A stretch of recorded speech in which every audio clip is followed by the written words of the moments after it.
kasih-Mu yang besar dalam kehidupan kami Bapa. Tuhan, kalau sebentar lagi kami akan memulai ibadah kami pada pagi hari ini, kami undang Kau hadir di tengah-tengah kami Tuhan. Kami percaya di dalam hadirat-Mu Tuhan, Engkau memberikan kami kemenangan. Di dalam hadirat-Mu Tuhan, Engkau menyembuhkan setiap penyakit kami Tuhan. Dan kami percaya Tuhan, Engkau Tuhan memuaskan kehidupan kami, memuaskan jiwa kami Tuhan. Kami percaya Tuhan, Engkau senantiasa memeluk erat setiap kehidupan kami. Terima kasih Bapa, terima kasih Tuhan Yesus. Di dalam nama Tuhan Yesus kami telah berdoa dan mengucap syukur. Haleluya. Amin. Haleluya Yesus.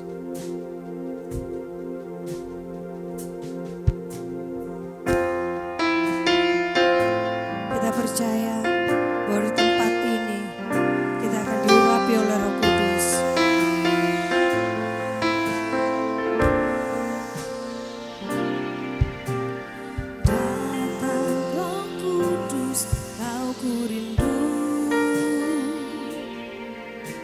Dengan minyak yang baru urapiku,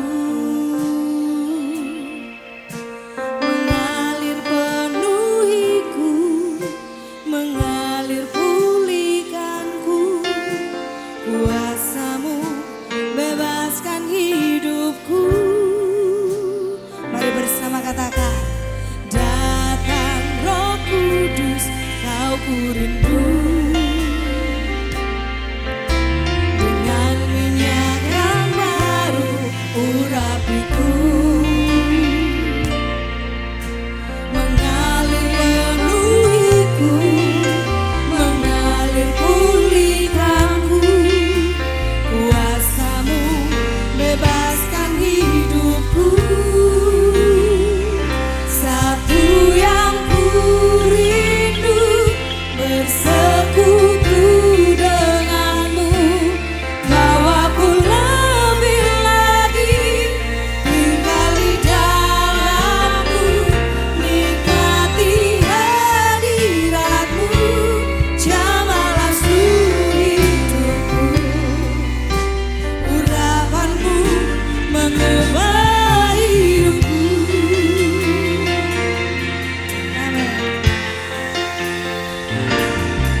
Datang Roh Kudus, Kau ku rindu.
kita pasti punya pergumulan hidup.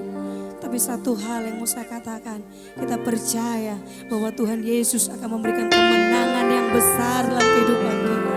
Mari kita mau berikan hati kita. Kita mau angkat penyembahan kita yang terbaik buat Yesus. Keluarkan suaramu, angkat hatimu, berikan penyembahan yang terbaik karena Yesus sangat baik. Dia sanggup baik dan dia luar biasa baik. Kita mau ingat kebaikan Tuhan.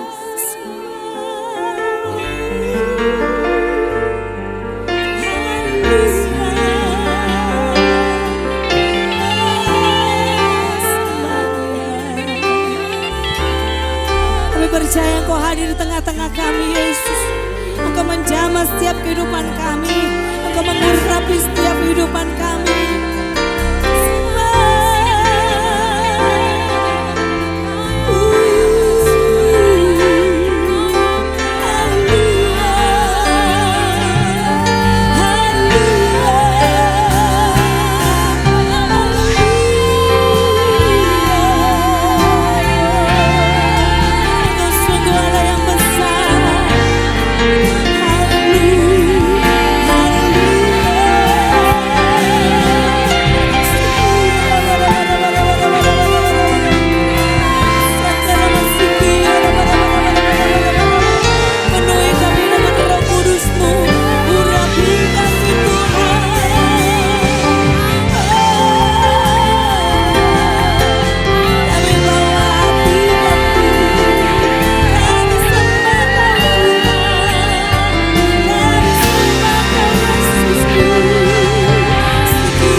Sungguh-sungguh lagi katakan, satu yang ku yes Tuhan,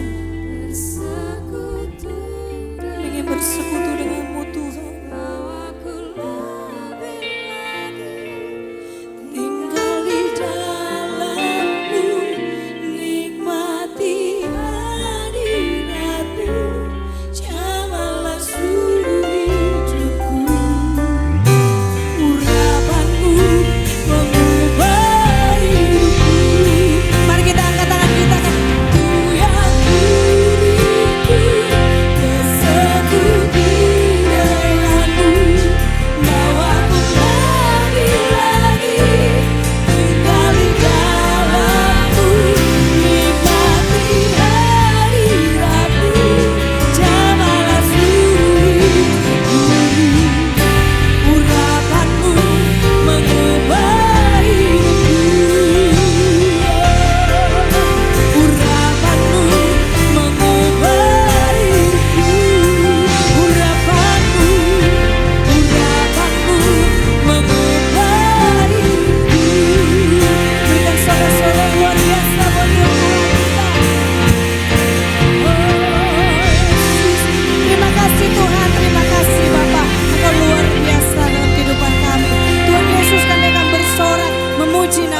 berdoa dan mengucap syukur. Yang percaya katakan.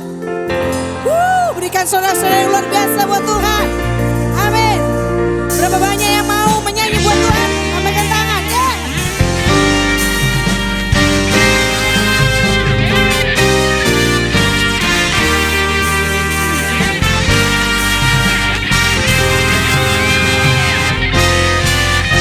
Sungguh luar biasa Tuhan. Amin.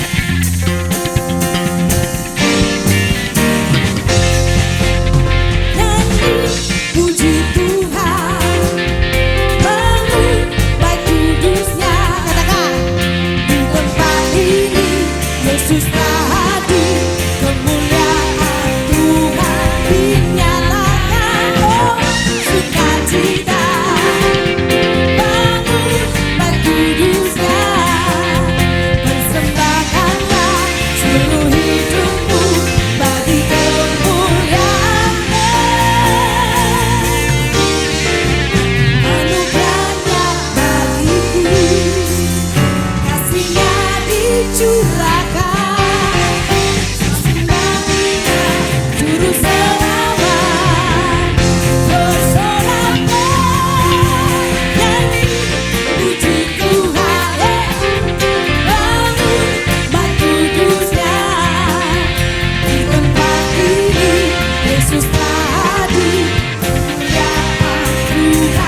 duduk kembali jemaat Tuhan.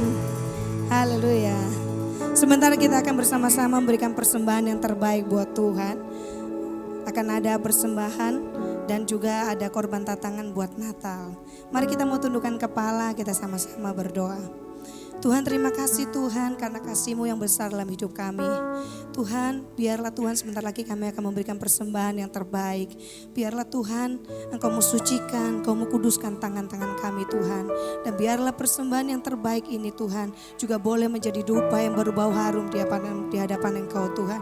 Dan kami percaya pada saat kami memberikan persembahan yang terbaik, Engkau juga akan melimpahi kami dengan berkat-Mu yang luar biasa. Terima kasih Tuhan, terima kasih Bapa. Di dalam nama Tuhan Yesus kami telah berdoa dan mengucap syukur. Haleluya. Amin. Saya juga mengingatkan buat jemaat Tuhan yang belum memberikan perpuluhan, bisa dipersilakan maju ke depan.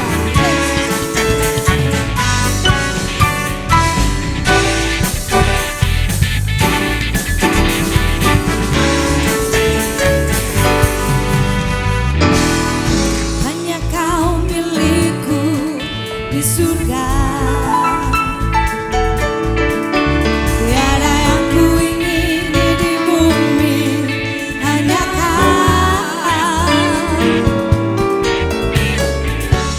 Aku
Diberkati Tuhan pada pagi hari ini, amin.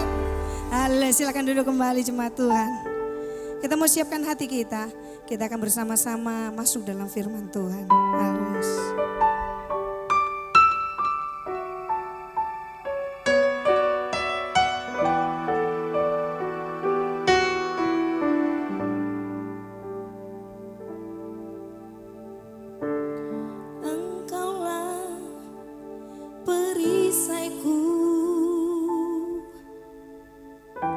Saat badai hidup menerpaku,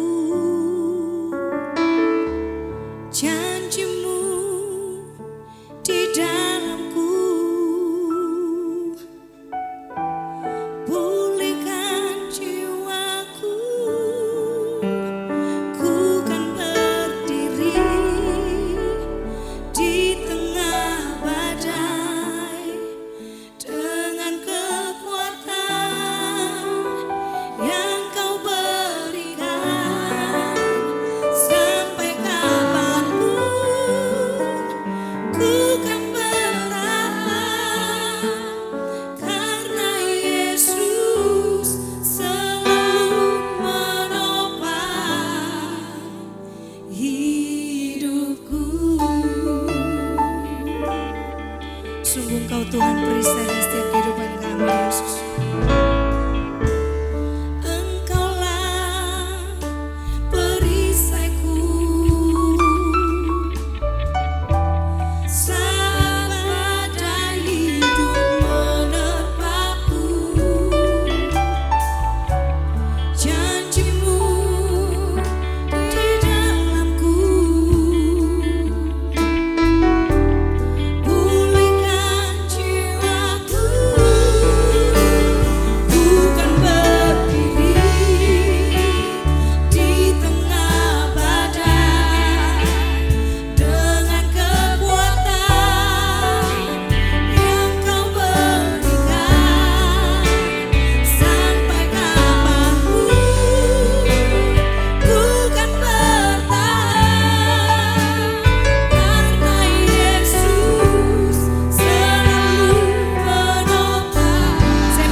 Lebih sungguh-sungguh lagi kita katakan, ku kan berdiri di tengah badai dengan kekuatan yang kau berikan. Sampai kapanpun ku kan bertahan, karena Yesus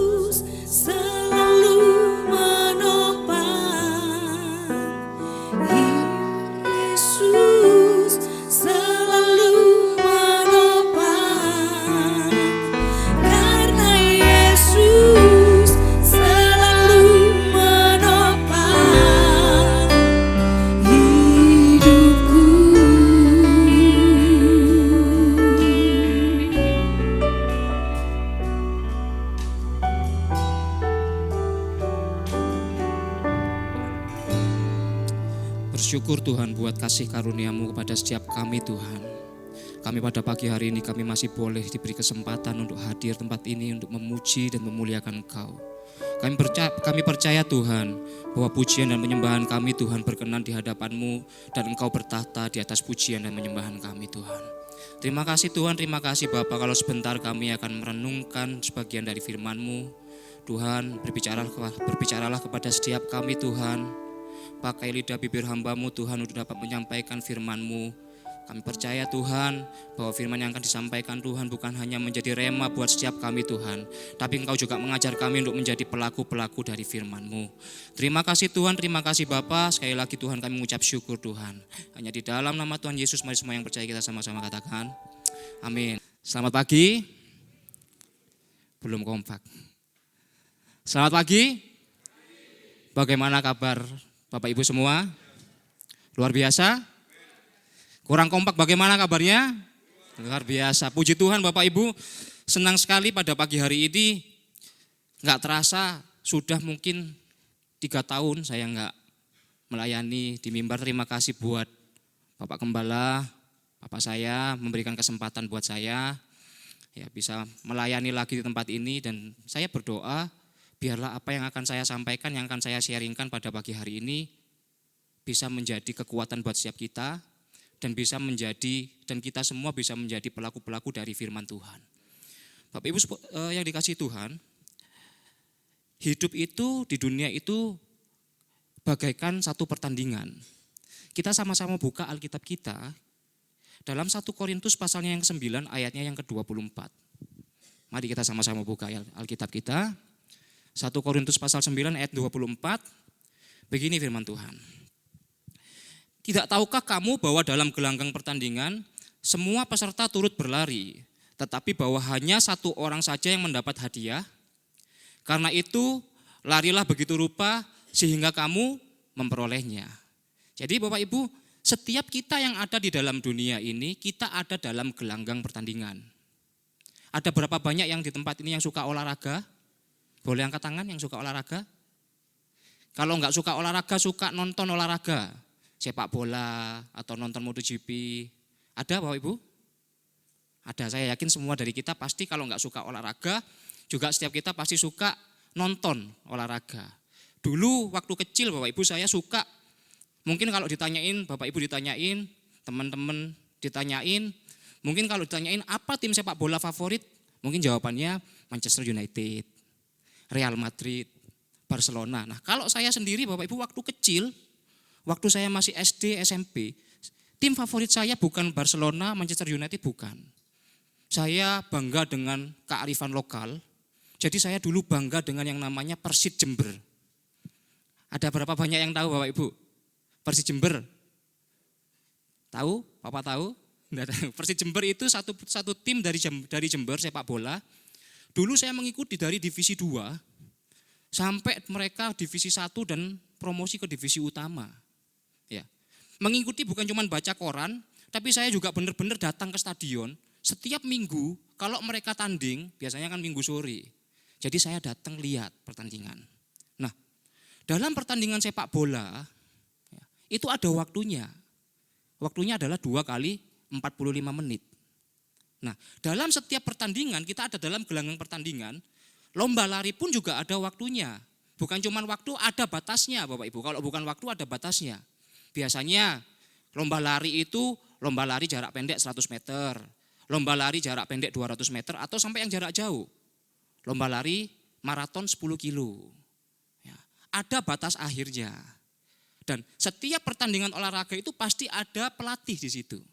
Enggak ada pertandingan olahraga profesional itu yang enggak ada pelatih. Mau itu lomba lari, mau itu lomba sepak bola, pertandingan sepak bola pasti ada pelatih di situ.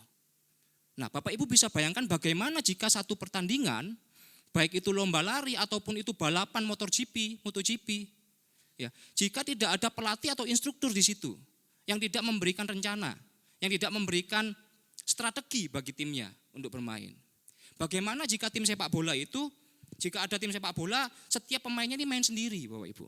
Bisa dibayangkan ya, tim sepak bola 11 orang, bertanding melawan 11 orang lagi, mereka main tanpa rencana. Ya. Mereka main dengan skillnya individunya sendiri-sendiri. Saya yakin pasti tim sepak bola tersebut nggak akan menang. Saya yakin tim MotoGP, balap motor yang tidak mengikuti instruksi timnya, pasti juga nggak akan juara.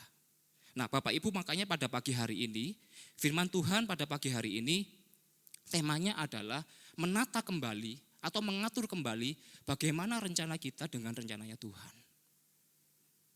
Ya.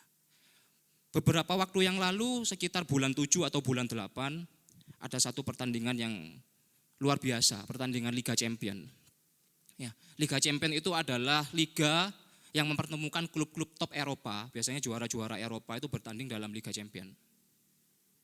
Nah, sang juara itu nanti akan mendapat gelar juara Eropa, rajanya Eropa, karena mereka berhasil menjuarai melawan klub-klub top yang lain dari liga-liga yang lain. Satu pertandingan perempat final mempertemukan tim Olympique Lyon melawan Manchester City. Saya yakin banyak di antara kita ini pasti tahu yang namanya klub Manchester City. Tapi sedikit yang tahu sama Olympique Lyon. Kenapa? Karena Olympique Lyon bukan tim yang favorit. Ya. Pertandingan ini adalah pertandingan penentuan di mana pemenangnya akan masuk ke babak berikutnya, yaitu babak semifinal. Selangkah lagi lebih dekat menuju juara Eropa. Pada saat pertandingan, Olympique Lyon ini memiliki seorang pelatih yang bernama Rudi Garcia, Bapak Ibu. Sang pelatih memiliki seorang pemain andalan yang nggak dimainkan, jadi main terus. Striker namanya Moussa Dembélé. Nah, pada waktu pertandingan perempat final, Moussa Dembélé ini tidak dimainkan dari menit pertama. Dia di bangku cadangkan. Ya. 45 menit pertama dimulai, babak pertama dimulai, jual beli serangan terjadi, nggak ada gol yang tercipta. Ya. Terus nggak ada gol yang tercipta sehingga pada waktu 45 menit pertama selesai, penonton, supporter, ya kan, merasa mulai kecewa. Timnya Olympique Lyon kok nggak menang. Ya, bukan cuman supporternya yang kecewa, pemainnya pun juga kecewa. Aku kok nggak dimasukkan ya sama pelatihku ya. Ya. Tapi sebelum pertandingan, jauh sebelum pertandingan dimulai, sang pelatih Rudi Garcia ini sudah ngasih tahu Moussa Dembélé, kamu jangan khawatir. Nanti kamu pasti menjadi penentu dalam pertandingan tersebut. Nah, singkat cerita 50 menit sudah tampil, sudah bertanding, belum dimasukkan juga Moussa Dembélé Bapak Ibu. Pemain andalannya ini belum dimasukkan. 1 jam pertandingan belum dimasukkan. Pertandingan sepak bola itu cuma 90 menit waktu normalnya.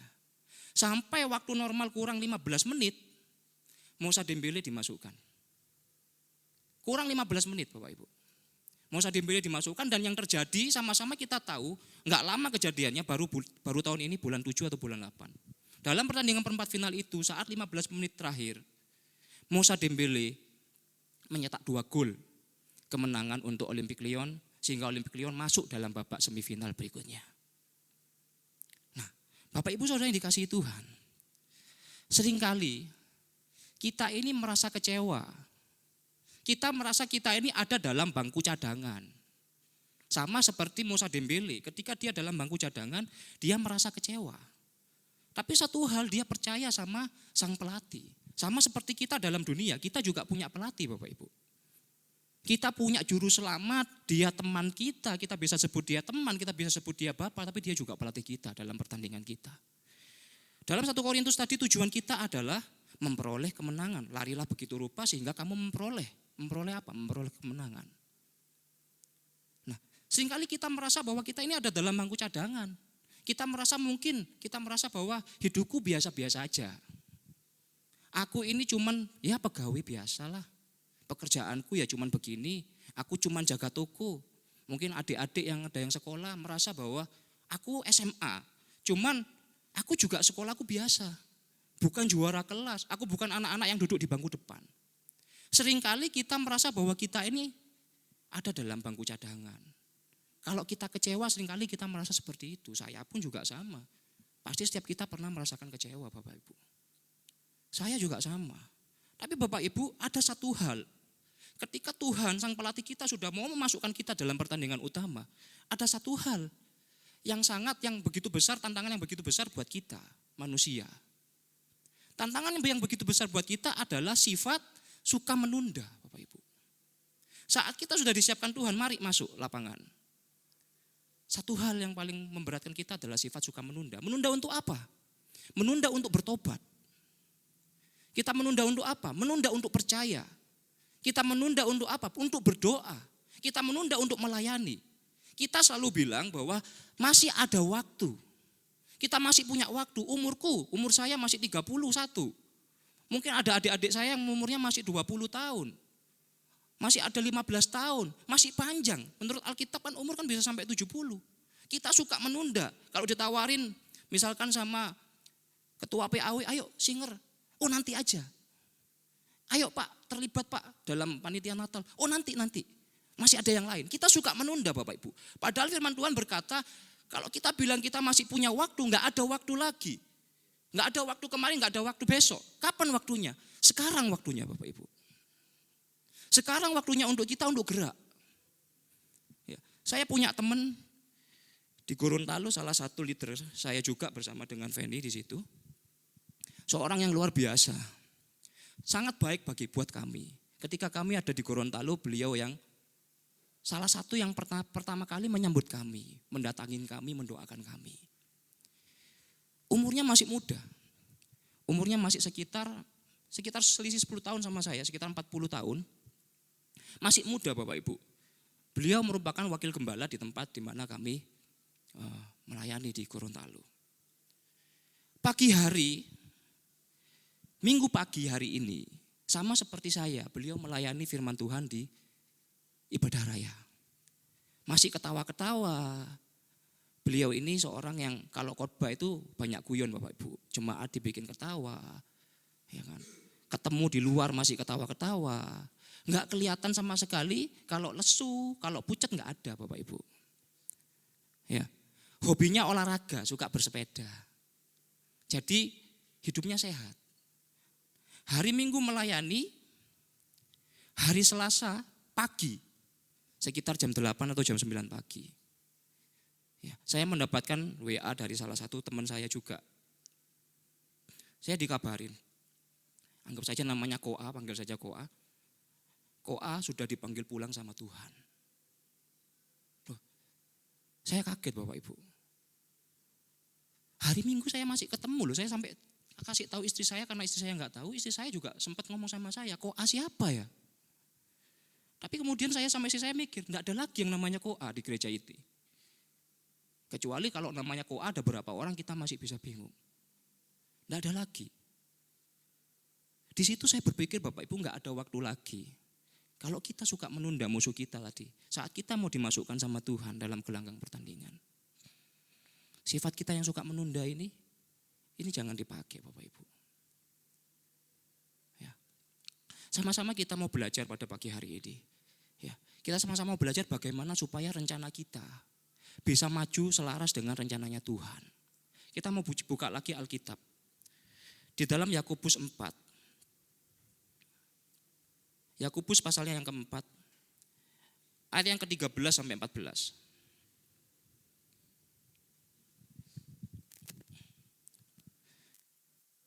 Yakobus 4 ayat 13 sampai 14. Saya akan bacakan. Jadi sekarang hai kamu yang berkata, hari ini atau besok kami berangkat ke kota Anu dan di sana kami akan tinggal setahun dan berdagang serta mendapat untung. Ayat 14.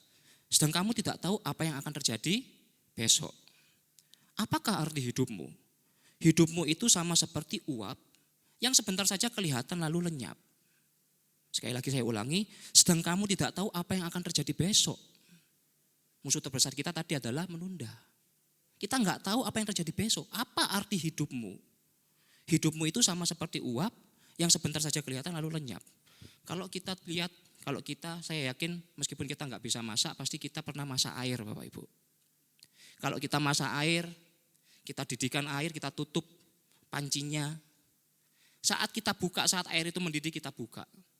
Kita bisa melihat bagaimana ada uap yang keluar. Nah, apakah uap itu kelihatan terus Bapak Ibu? Kan enggak. Uap itu kelihatan sebentar lalu lenyap. Hidup kita seperti itu Bapak Ibu. Pertandingan sepak bola 2 kali 45 menit itu adalah waktu yang singkat. dibandingkan dengan hidup manusia yang menurut Alkitab bisa sampai 70 tahun. Itu waktu yang singkat. Tapi saat kita ada di dalamnya, kalau kita ada dalam pertandingan sepak bola, saat kita masuk di dalamnya seakan-akan waktu itu nggak habis-habis. Baik itu pertandingan sepak bola, baik itu pertandingan basket.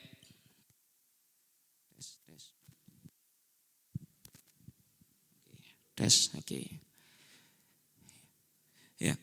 Kita merasa lama karena kita ada di dalamnya. Karena kita kehabisan stamina lalu kita merasa capek saat kita bertanding. Kita merasa nanti kok masih banyak waktunya. Padahal waktunya terbatas 90 menit. Sama seperti hidup kita merasa masih banyak kok waktunya. Tapi ingat Bapak Ibu, kita ada batasnya. Dan bukan berarti saat Alkitab bilang usia manusia sampai 70, belum tentu Bapak Ibu. Belum tentu Bapak Ibu yang saat ini usianya lebih tua, lebih senior dari saya. Bapak Ibu dulu yang dipanggil ke rumah Tuhan. Bisa jadi saya dulu Bapak Ibu sama seperti teman saya. Kalau saya ziarah ke tempat opa, saya lihat di situ Bapak Gembala senior kita dulu. Saya lihat banyak juga kok. Ya, pemakaman-pemakaman yang masih bayi-bayi ada, baru lahir sudah meninggal, yang usianya dewasa ada, yang sudah tua ada. Hidup kita ini bagaikan uap Bapak Ibu. Dan satu hal yang pasti Bapak Ibu, Tuhan itu selalu punya rencana dalam hidup kita. Tuhan selalu punya rencana dalam hidup kita. Saat kita merasa Tuhan kok kayaknya Tuhan gak bekerja ya dalam hidupku. Pertanyaannya adalah apakah kita sudah percaya sama pelatih kita atau belum. Percaya Bapak Ibu bahwa Tuhan meskipun Bapak Ibu saat ini yang usianya lebih senior dari saya, teman-teman saya yang seusia dengan saya, atau adik-adik yang di bawah saya, percaya bahwa setiap kita punya rencana. Setiap kita punya rencana Tuhan yang baik dalam hidup kita. Nah, kalau kita punya rencana yang baik, satu hal yang saya mau katakan Bapak Ibu, izinkan saya berkata begini Bapak Ibu.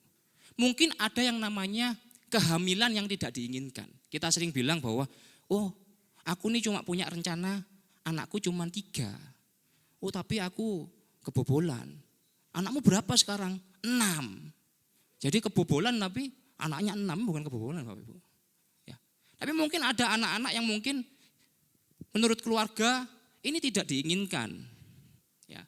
Tapi izinkan saya berkata, mungkin memang ada kehamilan yang tidak diinginkan. Tetapi tidak ada kehadiran di dunia ini yang tidak direncanakan oleh Tuhan. Yang tidak diinginkan oleh Tuhan.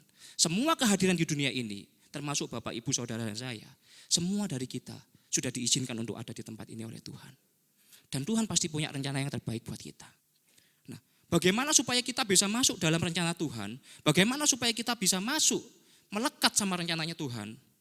Bapak Ibu, kita sama-sama belajar dari satu raja yang luar biasa, yang bernama Raja Daud. Kita tahu bahwa Raja Daud ini di Alkitab juga dikatakan bahwa Daud seorang yang sangat disukai sama Tuhan, orang yang berkenan di hati Tuhan. Tapi Bapak Ibu kalau kita lihat, Daud ini dulunya itu anak yang disia-siakan sama orang tuanya. Benar enggak? Kenapa kok disia-siakan sama orang tuanya? Lawang dulu waktu Nabi mencari raja pengganti Saul, ya, dia datang ke ayahnya Daud. Minta ditunjukkan anak-anaknya ayahnya Daud. Apakah Daud ditunjukkan Bapak Ibu waktu itu? Enggak ditunjukkan.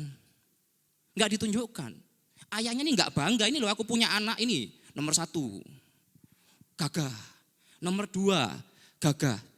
Sampai akhirnya makan-makan pun Daud enggak diajak sama Nabi.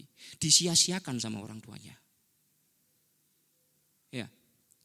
Nah, kita belajar apa dari Daud? Kenapa kok dia bisa masuk dalam rencananya Tuhan? Kita belajar poin yang pertama, kenapa Daud bisa masuk dalam rencana Tuhan? Karena dia taat Bapak Ibu. Dia taat. Ya. Saat kakak-kakaknya yang lain itu pekerjaannya luar biasa, ada yang jadi tentara, gagah-gagah. Daud bekerja cuma sebagai pengembala domba. Dia cuma bekerja sebagai pengembala domba, pekerjaan yang remeh. Kalau sekarang mungkin kita bekerja pegawai kantoran, dia cuma berternak.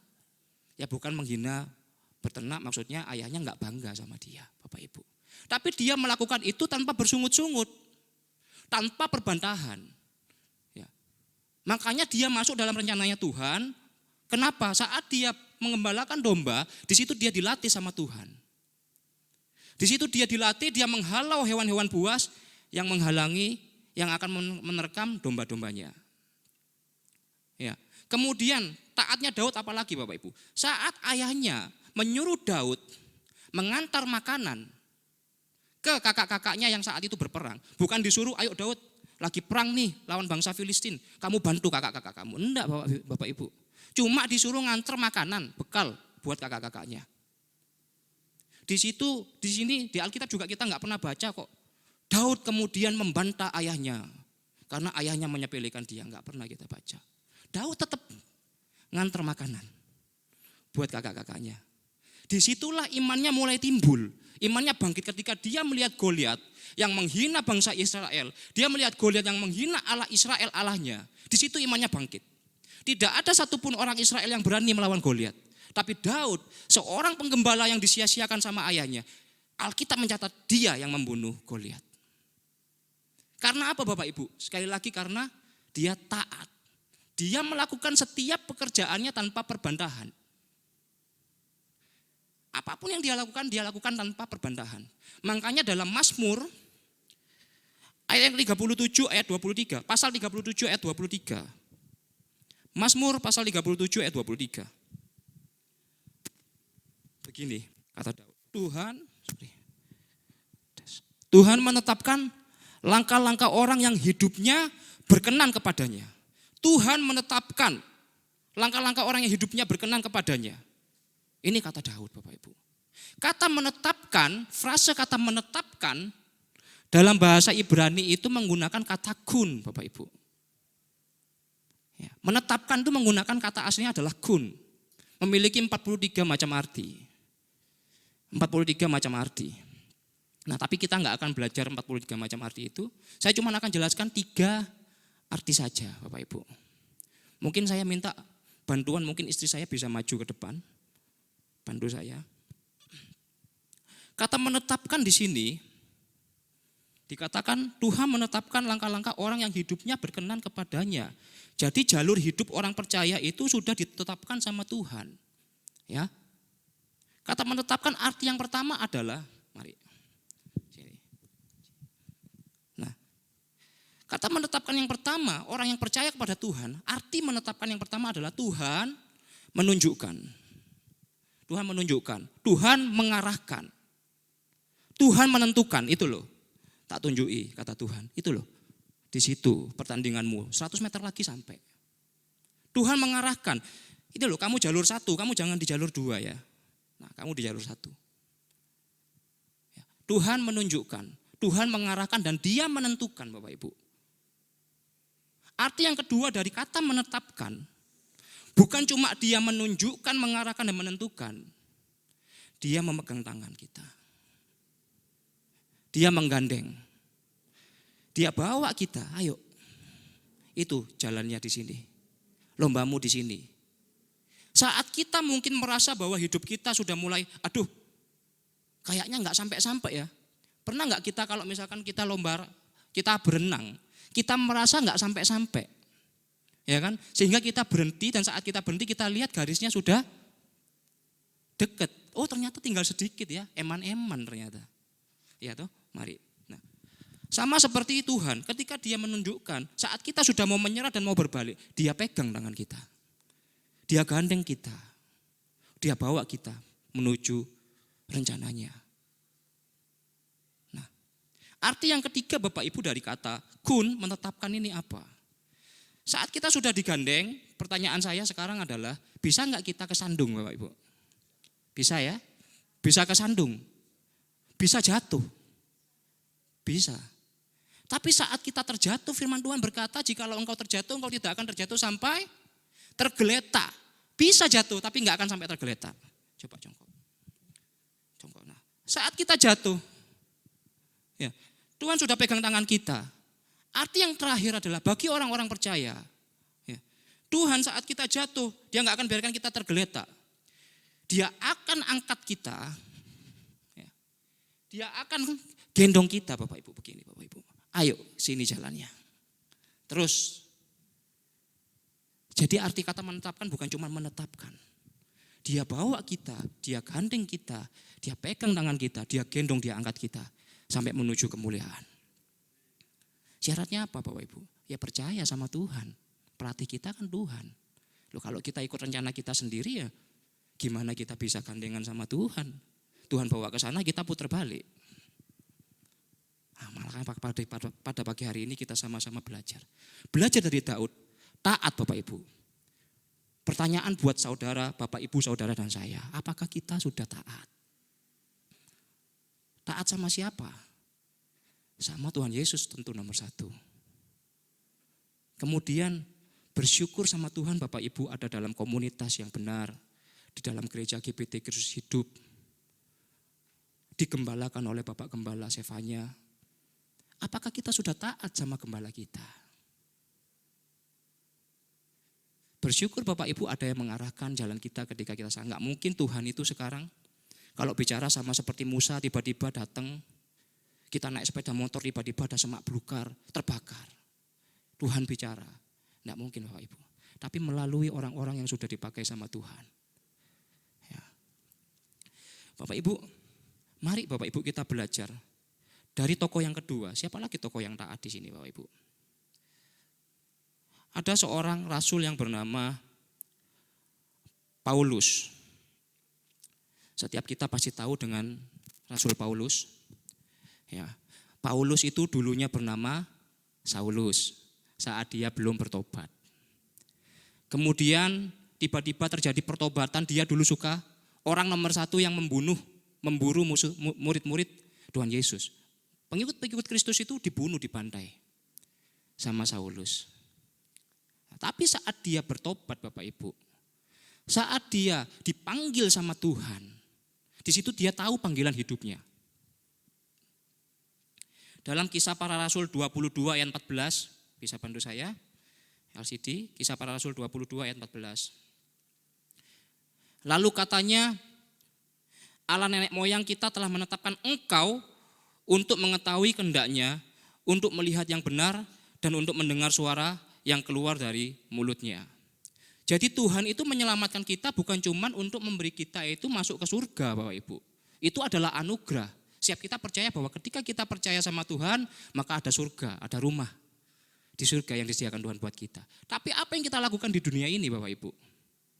Dikatakan bahwa kita ini diselamatkan untuk apa? Untuk mengetahui kehendaknya.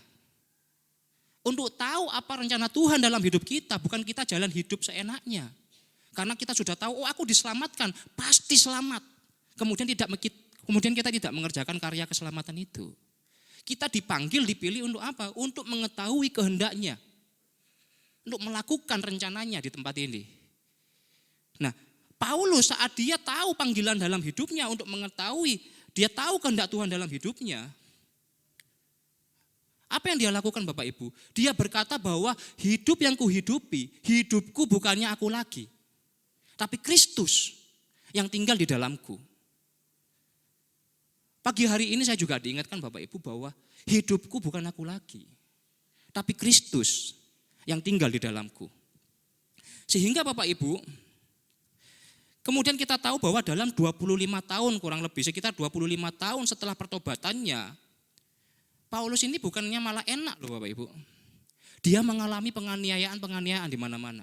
Dia ditolak di satu kota, ditolak di kota lain. Dia dipenjara di satu kota, dipenjara di tempat lain. Enggak enak hidupnya.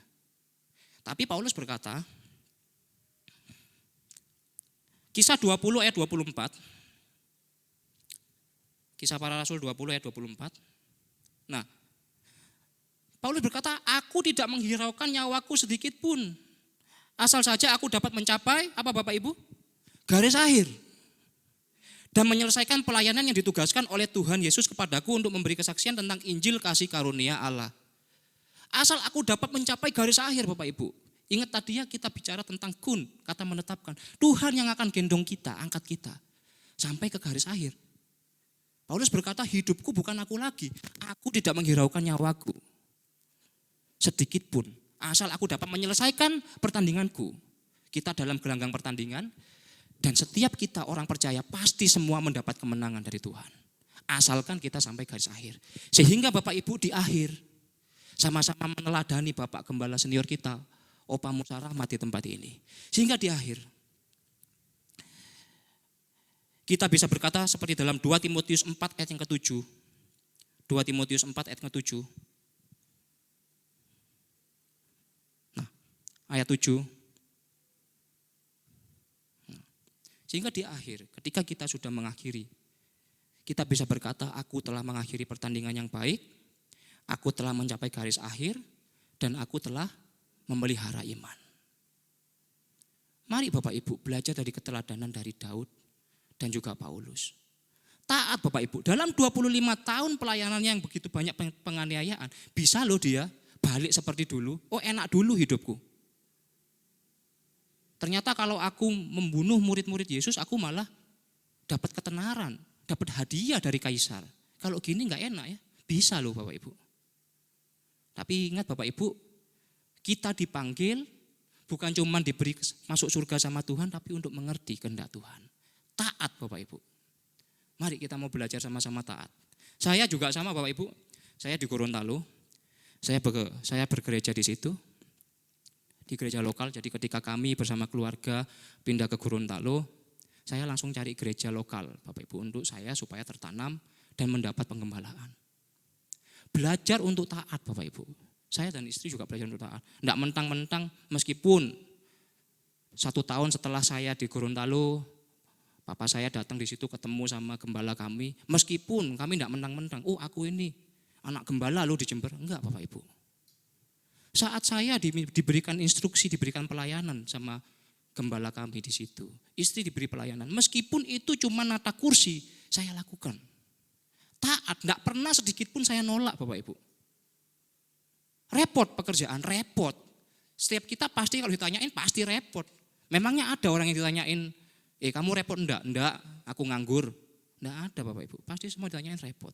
Tapi belajar taat Bapak Ibu. Tunduk pada otoritas, siapa otoritas kita. Di tempat kerja juga sama, siapa atasan kita. Tunduk, belajar untuk taat. Belajar seperti Daud, lakukan tanpa perbantahan. Tanpa bersungut-sungut. Nah, Tuhan sekali lagi memiliki rencana bagi hidupnya kita Bapak Ibu. Poin yang kedua, supaya kita bisa tetap masuk dalam rencananya Tuhan. Poin yang kedua adalah, yang paling penting adalah sikap hati Bapak Ibu. Amsal 4 ayat 23. Amsal pasal 4 ayat 23. Nah, jagalah hatimu dengan segala kewaspadaan, karena dari situlah terpancar kehidupan. Poin berikutnya yang paling penting adalah saat kita ingin masuk tetap ada dalam rencananya Tuhan, adalah menjaga hati. Sama seperti pemain tadi, sepak bola tadi ya, Moussa Dembele. Dia jaga hatinya. Enggak sedikit juga kok, saya juga pernah lihat ada seorang pemain cadangan, ketika dia mulai mau dimasukkan sama pelatihnya malah marah. Pernah ya lihat ya Bapak Ibu ya? Pernah malah marah, malah pelatihnya malah dia lempar botol, malah masuk ke dalam ruangan ganti. Tapi yang dilakukan Moussa Dembele adalah dia jaga hatinya, dia masih percaya, oh pelatihku kan bilang sama aku nanti menjadi penentu pertandingan. Meskipun cuma main 15 menit, di situ dia jaga hatinya dan dia menjadi penentu kemenangan. Bapak Ibu. Belajar juga dari seorang nabi yang bernama Samuel. Saya yakin setiap kita pasti tahu siapa Samuel. Saat dia kecil, dia sudah dititipkan di gereja. Ya, dia sudah dititipkan di rumah Tuhan. Dia dididik oleh seorang imam yang bernama Imam Eli. Kalau saya membaca dari kisahnya Nabi Samuel Bapak Ibu, Imam Eli ini imam yang kalau saya bilang pin-pin bu Bapak Ibu, pinter-pinter bodoh. Kenapa? Dia memang imam. Tapi kita juga membaca bagaimana kelakuan dari anak-anaknya Imam Eli. Dia tahu kebenaran, tetapi dia membiarkan hati dari anak-anaknya Hofni dan Pinias itu rusak. Kelakuannya ini tidak karu-karuan. Ya. Ini adalah anak dari apa? Ini adalah Imam Eli Bapak Ibu. Samuel dididik sama Imam Eli. Dari kecil dia sudah melihat bagaimana Imam Eli melayani. Melayani luar biasa Bapak Ibu. Tapi ketika dia melihat bagaimana Imam Eli ya, kelakuannya memperlakukan anak-anaknya, di situ dia tidak patah semangat. Kemudian kita tidak membaca juga Bapak Ibu di kisahnya Samuel. Kemudian Samuel bilang sama mamanya minta pulang Karena lihat Imam Eli tidak karu-karuan. Tidak ada Bapak Ibu. Di situ dia tetap melakukan yang terbaik. Tidak bersungut-sungut, tidak berbantahan. Apa yang disuruh oleh Imam Eli dia lakukan. Kalau dia berbantah, bisa loh. Dia berkata, apa sih Pak Eli, kamu loh didik anakmu aja gak bisa. Ngapain nyuruh-nyuruh aku? Nyuruh yang lain. Anakmu dulu kamu suruh, males kok. Bisa Bapak Ibu. Tapi dia gak melakukan itu sehingga kita bisa baca. Di dalam 1 Samuel pasalnya yang kedua ayat 26. Sehingga kita bisa baca. Tetapi Samuel yang muda itu semakin besar dan semakin disukai, baik di hadapan Tuhan maupun di hadapan manusia. Nah, kenapa? Menjaga hati Bapak Ibu, kuncinya. Lakukan apa yang ada di hadapanmu. Kerjakan apapun yang ada di hadapanmu tanpa perbantahan. Tanpa bersungut-sungut. Tanpa membandingkan dengan jalurnya orang lain. Tadi kita dalam pertandingan, kalau kita tahu pertandingan lomba lari Bapak Ibu, kan ada jalur ya, jalur 1, jalur 2, jalur 3 sampai jalur 6. Kita sudah diarahkan sama Tuhan nih, kamu di jalur 1. Oh kita lihat, Tuhan tapi lebih enak jalur 2. Itu loh temanku enak, kayaknya di situ jalurnya empuk, lebih dingin di situ, enggak kena matahari. Bapak Ibu firman Tuhan mengingatkan kita, dari contoh-contoh Alkitab, mari Bapak Ibu, kita mau sama seperti Samuel, jaga hati kita supaya kita bisa masuk dalam rencana Tuhan. Dalam kegiatan bergereja. Namanya aja manusia kumpul manusia. Saya sama istri saya aja nikah. Kalau ditanyain kenapa nikah sama Yoel? Ya bukan karena saya cocok Bapak Ibu. Karena kami dua pribadi yang berbeda. Saling melengkapi di situ. Tidak ada manusia cocok. Kembar pun yang tidak cocok. Jadi kalau kita bergereja pasti banyak gesekan. Tapi firman Tuhan ingatkan sama seperti Samuel, jaga hati Bapak Ibu. Jaga hatimu. Jangan bersungut-sungut, jangan berbantahan. Jangan kalau kita bilang bahasa Jawanya itu kemerungsung Bapak Ibu. Jangan. Jaga hati. Mau enggak kita masuk dalam garis akhir? Mau enggak kita berkata bahwa nanti aku telah mencapai garis akhir. Aku telah memelihara iman. Kalau mau mari Bapak Ibu. Lakukan apapun yang ada di hadapan kita. Meskipun itu sepele, lakukan. Di pekerjaan kita, di pelayanan kita. Lakukan yang terbaik. Berikan yang terbaik sama seperti kita lakukan untuk Tuhan. Pasti Bapak Ibu, kita dibawa Tuhan masuk dalam rencananya. Saat kita taat dan saat kita menjaga hati kita. Nah Bapak Ibu, saya kesaksian sedikit. Jadi tidak terasa tadi saya sudah bilang bahwa saya sudah 3 tahun ada di Gorontalo. Ketika saya bekerja, tidak pernah terpikir sedikit pun bahwa hari ini saya dan keluarga itu ada di Gorontalo. Tidak pernah tahu. Saya pun dulu waktu mau ke Gorontalo aja lihat Gorontalo ini di mana. Ya kan? Tidak pernah terpikir sedikit pun. Dan yang terjadi dalam hidup saya ini tidak sesuai dengan apa yang saya rencanakan Bapak Ibu. Dari awal, saat saya lulus SMA, saya sekolah di SMAK Santo Paulus. Ya kan? Saya dulu waktu ditanyain mau kuliah di mana? Petra, Ubaya. Enggak mau di UNED, enggak mau. Aku pokoknya enggak mau masuk UNED. Ternyata Tuhan tempatkan UNED Bapak Ibu. Ya. Kalau saya mungkin kuliah di Surabaya, mungkin saya juga enggak ketemu Yoel hari ini. Enggak menikah dengan Yoel. Ya kan? Kemudian saya juga punya rencana. Saya nanti habis lulus kuliah, saya mau bekerja di Surabaya. Sudah terjadi. Pokoknya kerja di Surabaya aja lah, enggak usah jauh-jauh supaya bisa tengok orang tua. Tapi kenyataannya sekarang saya enggak di Surabaya Bapak Ibu. Tuhan tempatkan jauh malah di Gorontalo. Saat saya ditempatkan di Gorontalo, ya, itu juga satu pergumulan yang begitu berat. Bapak Ibu juga mungkin beberapa ada yang tahu bahwa kami waktu menikah kami juga mengalami pergumulan. 2 tahun kami menikah kami belum memiliki seorang anak. Kemudian dibantu doa oleh Bapak Gembala, oleh Bapak Ibu semua di tempat ini. Sehingga pada tahun yang ketiga lahirlah anak kami Edril Bapak Ibu. Di tahun yang ketiga, jadi 3 tahun kami menikah, anak kami lahir. Saat anak kami lahir, 1 bulan anak kami lahir, beban yang luar biasa ketika anak saya umur 1 bulan saya harus berangkat ke Gorontalo Bapak Ibu. Anak yang sudah lama tak nanti-nanti, ya, 1 bulan saya berangkat ke Gorontalo. Berat Bapak Ibu. Cuman saya berangkat ke Gorontalo juga saya sudah diskusi, sudah bawa dalam doa. Papa saya, Yoel bersama dengan orang tua saya. Sepakat akhirnya kita berangkat ke Gorontalo. Di Gorontalo waktu itu, saya itu cuma dikasih tahu sama bos saya yang punya perusahaan kami, saya dikasih tahu. Nanti di situ kamu jadi yang megang keuangan aja. Ya, akhirnya saya berangkat. Saya pikir saya cuma megang keuangan. Ya kan? Ternyata sampai Gorontalo Bapak Ibu kami adalah perusahaan perdagangan hasil pertanian, utamanya jagung. Ya.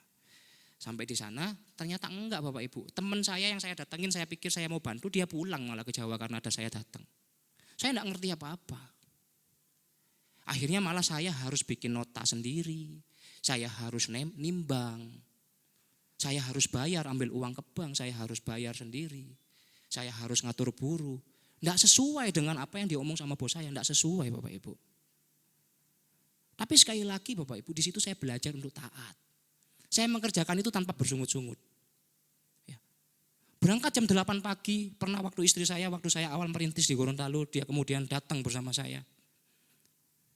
Kasihan Bapak Ibu. Berangkat jam 8 pagi, pulang jam 4 pagi. Jam 8 masuk lagi. Awal-awal saya merintis di Gorontalo. Sekali lagi, saya tetap taat. Enggak pernah kok saya minta pulang balik ke Jawa, anti Bapak Ibu. Ya. Kemudian setelah itu Bapak Ibu, setelah saya diproses di situ, ya, setelah saya bekerja, nimbang sendiri dan semuanya saya lakukan sendiri, kemudian ada suara-suara yang mulai timbul. Atasan saya yang lama di Surabaya enggak senang ternyata Bapak Ibu sama saya. Ya kan? Atasan saya waktu itu bilang, Andika ini masa bisa? Ngapain Andika di situ? Jadi saya enggak direken Bapak Ibu. Padahal waktu itu status saya adalah masih karyawan dari perusahaan saya yang ada di Surabaya. Enggak direken, enggak dianggap. Enggak bisa Andika itu. Istri saya jadi saksi. Waktu itu saya juga banyak cerita sama dia. Ya. Perkara kecil aja enggak bisa, apalagi lakukan perkara besar. Tapi Bapak Ibu saya belajar satu hal. Saya menjaga hati Bapak Ibu. Saya enggak akan merungsung, enggak merasa wah down gara-gara hal ini. Saya percaya bahwa ketika firman Tuhan berkata, jika Tuhan yang membuka pintu, tidak ada satupun yang dapat menutup. Enggak ada Bapak Ibu. Jaga hati tetap saya lakukan yang terbaik. Dan selanjutnya saya serahkan sama Tuhan. Ya. Saya tetap lakukan yang terbaik. Di sana juga saya cari, tadi saya sudah cerita, saya cari gereja lokal di mana saya bisa bertumbuh. Dan saya juga belajar taat dan tunduk pada pengembalaan dimanapun saya berada. Baik saya di Surabaya waktu itu, maupun saya di Gorontalo. Enggak sok-sokan Bapak Ibu. Karena saya percaya bahwa semua yang saya dapat ini dapatnya dari Tuhan. Hingga pada akhirnya Bapak Ibu saat ini, bukannya saya ini menyombongkan diri saya, tapi ini adalah kesaksian Bapak Ibu. Hingga pada akhirnya pada hari ini beberapa mungkin sekitar 2 tahun yang lalu, setelah 1 tahun saya di Gorontalo bersama dengan istri.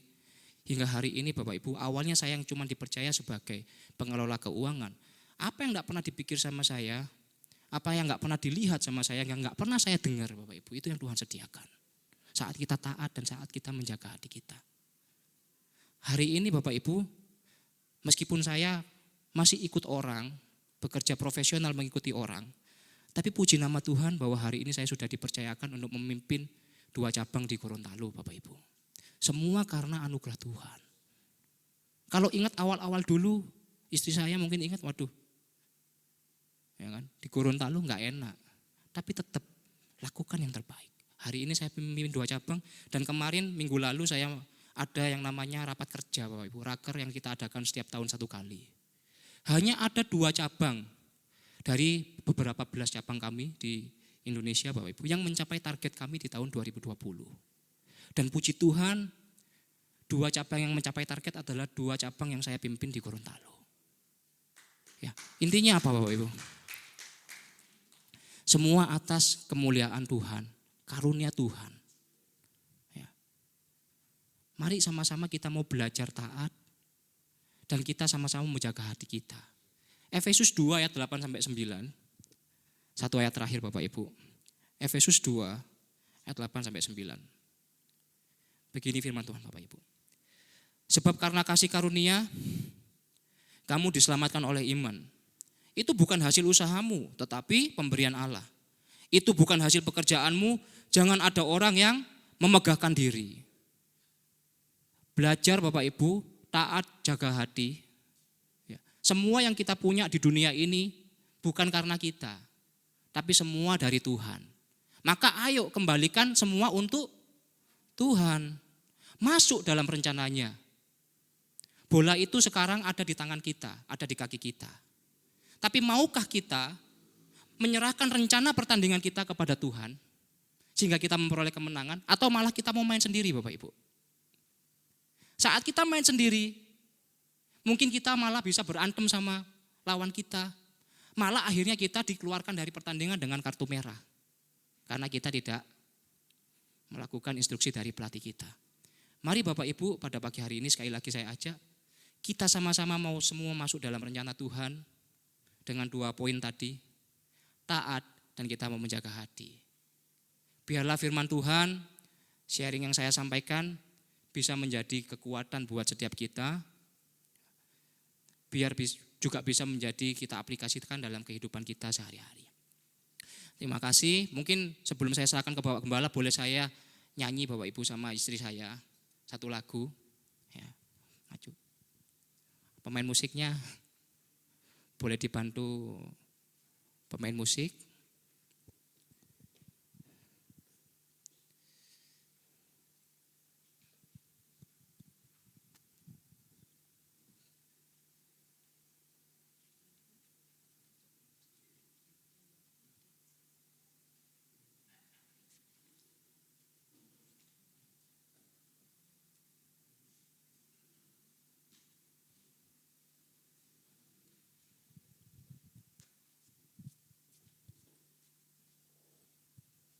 Lagu ini sangat menguatkan saya ketika di Gorontalo bersama dengan istri. Saya belajar untuk ada selalu dalam rencana Tuhan. Untuk minta dari Tuhan hikmat. Tuhan, bawa aku dalam rencanamu Tuhan. Aku ini bukan siapa-siapa, kami bukan siapa-siapa. Kami ada di tempat ini ya semua karena anugerah dari Tuhan.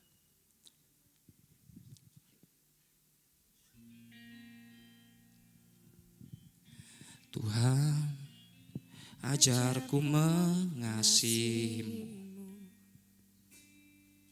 Tuhan, ajarku mengerti rencanamu. Roh Kudus, bimbing aku ke jalanmu.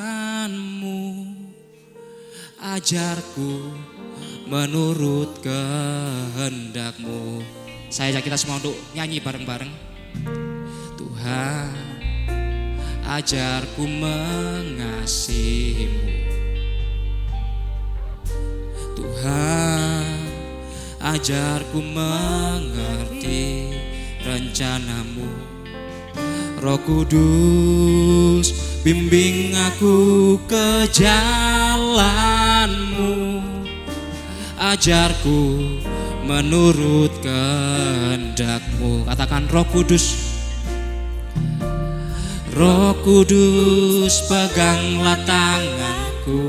Dia pegang tangan kita Bapak Ibu. Roh Kudus, bimbinglah jalanku. Dia yang tuntun kita. Engkau tuntun aku masuk dalam rencanamu. Ajarku untuk selalu setia. Kita mau belajar taat sama Tuhan Bapak Ibu. Tuhan, ajarku mengasihimu. Yes, ini kerinduan kami Tuhan. Tuhan, ajarku mengerti rencanamu. Roh Kudus, bimbing aku ke jalanmu. Ajarku menurut kehendakmu. Yes Tuhan, haleluya. Roh Kudus, peganglah tanganku. Roh Kudus bimbinglah jalanku, Engkau tuntun aku masuk dalam rencanamu. Ajarku untuk selalu setia.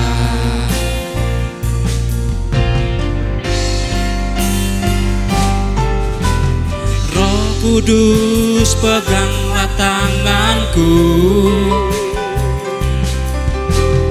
Roh Kudus bimbinglah jalanku. Engkau tuntun aku masuk dalam rencanamu.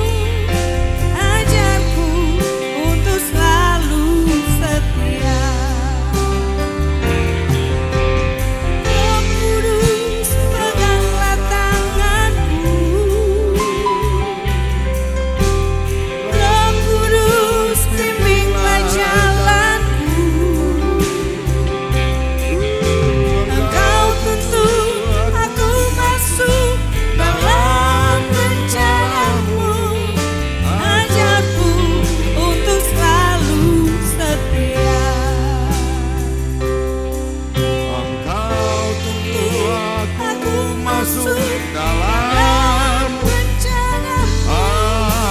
ajarku Untuk selalu setia. Sekali lagi sama-sama katakan. Engkau tuntun aku masuk dalam rencanamu. Ajarku untuk selalu setia. Semua kita diberkati oleh firman Tuhan. Coba berikan tepuk tangan yang meriah bagi Allah kita. Tuhan ajaib Bapak Ibu. Berkali-kali kami katakan taat. Kami belajar taat. Kami mengalami suatu kebahagiaan yang luar biasa di dalam Tuhan. Anak kami dipakai Tuhan. Luar biasa Bapak Ibu. Tidak nyangka Tuhan bawa semua. Kemarin juga kami bersyukur bukan ini maksudnya inti khotbahnya dari kesaksian saya hari ini bukan, tapi ini fakta. Kemarin anak kami Gaby ikut lomba vokal se-Jawa Timur. Tidak menyangka ternyata beliau menang juara nomor 1. Berikan tepuk tangan yang meriah bagi lagi. Saya cuma bisa nangis. Saya ngalir aja, saya ngikut aja apa yang Tuhan mau. Percayalah Bapak Ibu, berkali-kali kami katakan, ikuti. Apa Tuhan punya mau ikuti. Memang berat rasanya ketaatan, tapi percayalah. Sesulit apapun taat. Karena ketaatan itu memberkati anak cucu kita. Berkat Allah turun. Kembali lagi dari kebenaran firman Allah, memang Tuhan tetapkan hari ini. Saya kan udah bilang berkali-kali, waktu kita ini hari ini, sekarang ini loh. 1 jam kemudian itu waktunya Tuhan, kita gak pernah tahu. Ada di firman Tuhan tetapkan suatu hari yaitu hari ini. Buka Ibrani 4 ayat 6, ayat 7, coba lihat. Tuhan tetapkan apa? Coba kita lihat dari kebenaran firman Allah. Terima kasih anakku Andika yang pakai Tuhan dalam menyampaikan kebenaran firman Tuhan. Coba perhatikan. Sebab itu ia menetapkan pula suatu hari yaitu apa? Hari ini. Tuhan gak bilang besok. Tuhan gak bilang lusa. Tuhan tetapkan hari ini. Bapak Ibu dikasih Tuhan. Sudah jelas sekali lagi saya baca. Sebab itu ia menetapkan pula suatu hari. Yaitu hari ini. Ketika ia sekian lama. Setelah sekian lama berfirman dengan perantaraan Daud. Seperti yang dikatakan di atas. Pada hari ini. Jika kamu mendengar suaranya. Janganlah keraskan hatimu. Coba Bapak Ibu. Jangan keraskan hati. Ayo bertobat hari ini. Karena tadi sudah dikatakan oleh anak saya. Hidup manusia itu seperti uap. Sebentar kelihatan, sebentar hilang. Sebentar muncul, sebentar enggak ada. Itu hidup manusia. Makanya sungguh Bapak Ibu dikasih Tuhan, kami bangga, kami bersyukur. Kami punya istri yang taat, sudah semua diatur oleh Tuhan. Karena memang dari Bapak Gembala sendiri mengajarkan supaya taat. Taat saja, ikuti saja. Bapak Ibu dikasih Tuhan, sungguh kebahagiaan kami raih bersama dengan keluarga. Maka dari itu Bapak Ibu dikasih Tuhan, ayo belajarlah engkau semakin bersekutu. Percaya begini Bapak Ibu, kita nggak usah sulit melihat bagaimana dia punya persekutuan. Karena begini, persekutuan kita erat dengan Tuhan akan membawa dampak persekutuan kita dengan keluarga. Percaya. Karena firman Tuhan berkata apa? Yuk kita lihat, Yakobus 4 ayat 8. Coba kita lihat. Perhatikan ayat ini. Firman Tuhan berkata begini, mendekatlah kepada Allah dan ia akan mendekat kepadamu. Coba Bapak. Jadi nggak ada jalan lain. Lihatnya dari sini. Makanya benar sekali di Injil Matius 7 ayat 20 dikatakan, dari buahnya lah kamu mengenal mereka. Nggak usah sulit-sulit. Menelusuri keluarga gembala itu kita lihat dari buah. Lihat aja. Dari buah-buahnya, anak, mantu, cucu. Kita lihat. Gak usah sulit Bapak Ibu. Makanya ada orang bilang gini, buah tidak jauh dari pohonnya. Udah itu Bapak Ibu. Ada satu ayat lagi yang saya senang, coba kita lihat Bapak Ibu dikasih Tuhan. Matius 7 ayat 16. Coba kita lihat, Injil Matius 7 ayat 16. Dari buahnya lah kamu akan mengenal mereka. Dapatkan orang memetik buah anggur dari semak duri dan buah ara dari rumput duri. Artinya apa ini? Gini aja Bapak Ibu, gak usah jauh-jauh. Saya beri pengertian simpel. Gak ada ceritanya Bapak Ibu nanam duren muncul buah mangga. Bisa gak? Gak ada. Ya, kalau Bapak Ibu nanam mangga ya pasti buahnya juga mangga. Sama Bapak Ibu dikasih Tuhan. Gak mungkin Bapak Ibu dikasih Tuhan. Saya menanamkan durian, tahu-tahu muncul buah mangga atau semangka. Gak mungkin. Makanya Tuhan langsung bilang, dari buahnya lah kamu mengenal mereka. Dahsyat. Kesaksian demi kesaksian sungguh menjadi kekuatan. Kan saya udah bilang Bapak Ibu, saya tidak menyangka semua diatur oleh Tuhan. Kami datang ke Gorontalo, kurang lebih 5 hari kami di Gorontalo. Waktu itu ya, betul ya, Anak Andika ya? Ya Nani ya? Kurang lebih 5 hari kami di sana. Kami juga tidak nyangka, tidak punya pikiran bahwa, aku mau ke sana, mau ketemu secara khusus kepada gembalamu yang di gereja IFGF ya. Gorontalo, gak ada. Saya cuma mau lihat anak, cucu, mantu. Saya kangen karena 1 tahun sudah gak pulang. Saya kepikiran, saya berangkat bersama dengan istri berdua. Kami 5 hari di sana tanpa diduga ditanya oleh keluarga dari gembala.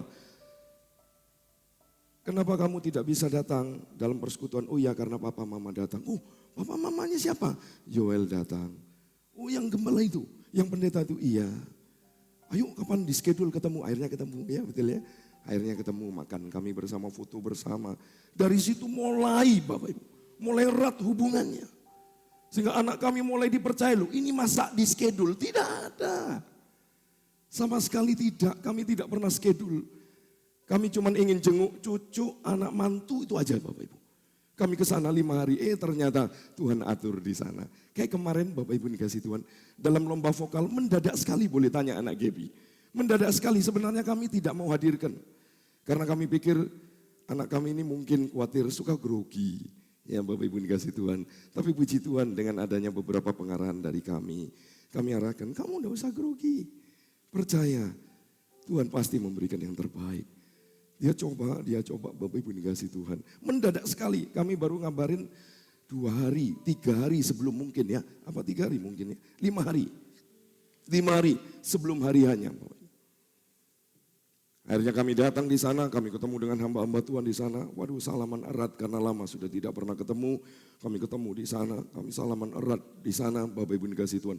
Pertemuan yang sungguh manis dengan hamba-hamba Tuhan. Ngobrol sejenak, setelah itu kami diajak untuk masuk ke ruangan lomba di dalam.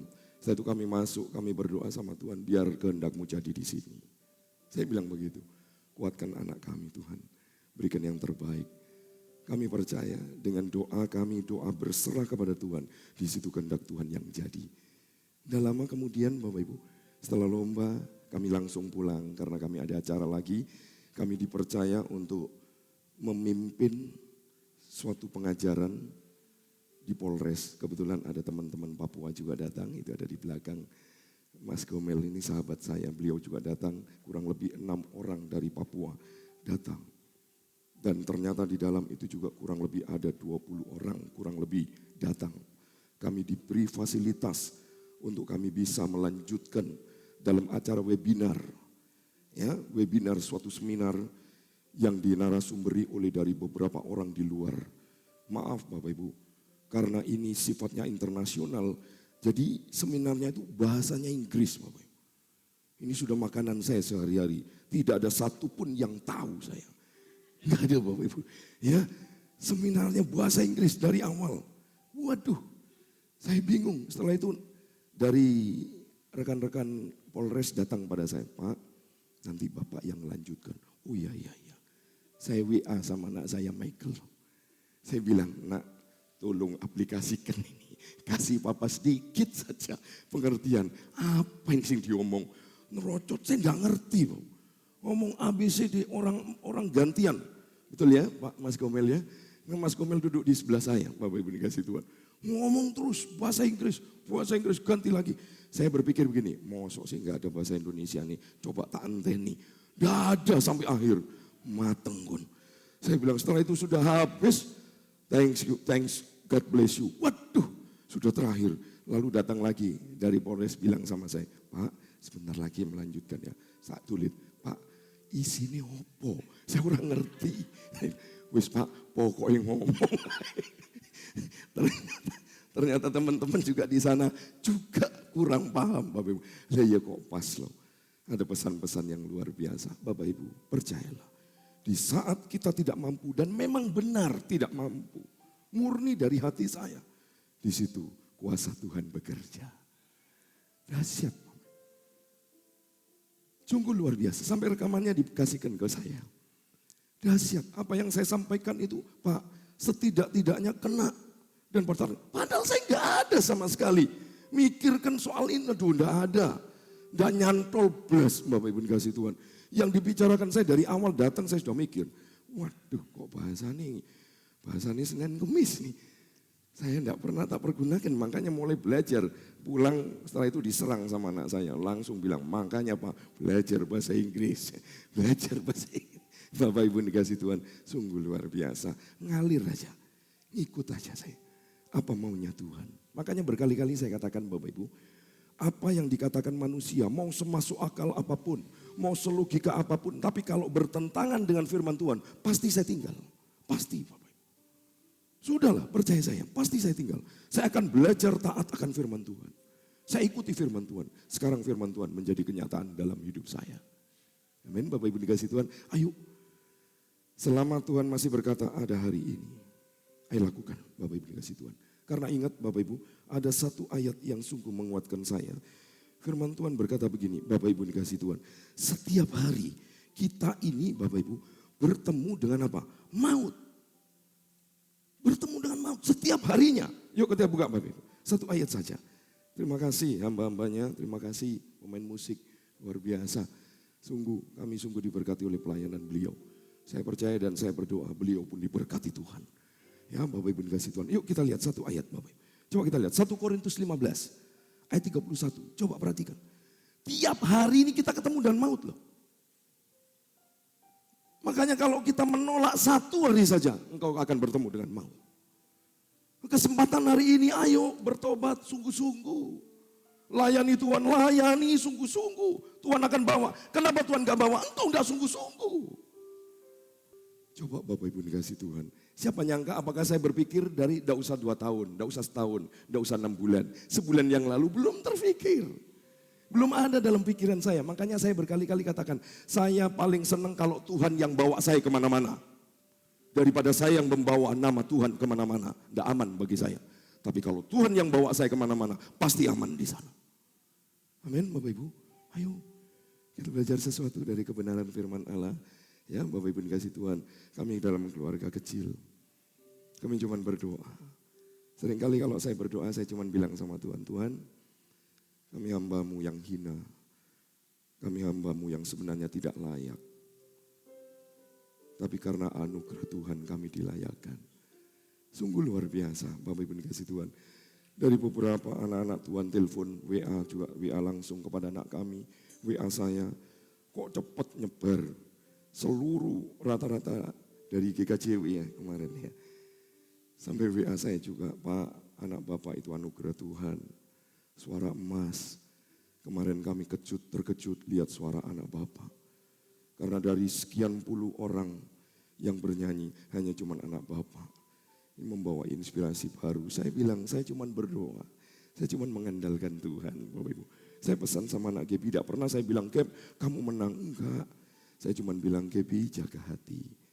Percayalah, Tuhan akan bawa kamu kemana saja. Dahsyat, Bapak Ibu. Dapat kabar dari 2 jam lalu, setelah pertandingan, kurang lebih 3 jam. Terutama dari rekan-rekan jemaat kita, yang dulunya jemaat kita, sangat antusias dengan kami, kehadiran kami. Dia bilang apa? Kami bangga loh, Bapak Pendeta datang. Ini jemaat saya Bapak Ibu, dulu jemaat saya. Saya bilang terima kasih. Kami bangga dengan Bapak Pendeta. Sampai sekarang kami bangga. Datang, saya pikir Bapak tidak datang, saya kepikiran. Sampai ditelepon Bapak Ibu. Saya ditelepon tapi saya sudah digebang, betul ya Mam? Istri saya yang ngangkat. Karena saya nyetir, saya kasihkan istri, biar istri yang ngangkat. Saya posisi sudah digebang, memang ditunggu-tunggu, diharap-harap Bapak Ibu. Aduh, ternyata harapan kita dengan Tuhan pun tidak pernah sia-sia. Bapak Ibu diberkati oleh firman Tuhan, hanya 2 saja yang Dia katakan hari ini. Dan taat, lakukan, jaga hati. Ketaatan itu terutama berbicara tentang hati. Ayo Bapak Ibu, terima kasih anakku, mantuku yang luar biasa dipakai Tuhan. Saya percaya kita terus dukung dalam doa biar beliau dipakai Tuhan. Di Gorontalo semakin indah di hadapan Tuhan. Ya, luar biasa beliau diberkati Tuhan. Ayo kita masuk dalam sakramen perjamuan kudus. Mari kita naikkan pujian.